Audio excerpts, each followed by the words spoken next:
நம்ம Palladam to Udumalai main ரோட்ல இருந்து ஜஸ்ட் 1 கிலோமீட்டர்ல ஒரு கேட்டட் கம்யூனிட்டி ப்ராப்பர்ட்டி சேலுக்கு போட்டிருந்தோம். நிறைய பேர் கால் பண்ணியிருந்தீங்க, சைட்டுக்கு எப்படி வழி, எப்படி வரணும் சார் அப்படிங்கிற மாதிரி கால் பண்ணியிருந்தீங்க. கவலையே பட வேண்டாம். அதாவது சண்டே நாளைக்கு சைட்டை விசிட் பண்ற கஸ்டமர்ஸ்க்கு எல்லாத்துக்குமே நீங்க உங்க வீட்டில இருந்தே சைட்டை விசிட் பண்றதுக்கு கேப் ஃபெசிலிட்டி அரேஞ்ச் பண்ணி தராங்க.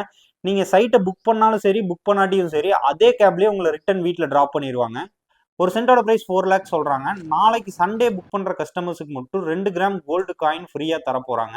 அது மட்டும் இல்லாம நீங்க புக் பண்ற சைட்டோட டோட்டல் அமௌண்ட்ல இருந்து 50% ஆஃப் அமௌண்ட்டை மட்டும் பே பண்ணா போதும். பேலன்ஸ் 50% ஆஃப் அமௌண்ட்டை இஎம்ஐயா கன்வெர்ட் பண்ணி கொடுத்துருவாங்க. அதுவும் அவங்க ஓன் ஃபினான்ஸ்ல ₹1 கூட வட்டியே இல்லாம நீங்க 24 மாசம் பே பண்ணிக்கலாம். ஸோ கொஞ்சம் திங்க் பண்ணி பாருங்க. நான் இப்ப இந்த சைட்டுக்கு சொல்ற பிரைஸ் தான் 4 வருஷம் 5 வருஷத்துக்கு முன்னாடி கோயில்பாளையத்துல 4 லட்சம் 5 லட்சம் போயிட்டு இருந்தது. ஆனா இப்போ 11 லட்சம் 12 லட்சத்துக்கு போயிட்டு இருக்கு. ஸோ அதே மாதிரி தான் இந்த ப்ராப்பர்ட்டியும். ஸோ இந்த சைட்டை புக் பண்ணணும்னு நினைக்கிறவங்க மறக்காம ஸ்கிரீன்ல தெரியுற கான்டாக்ட் நம்பரை கான்டாக்ட் பண்ணுங்க.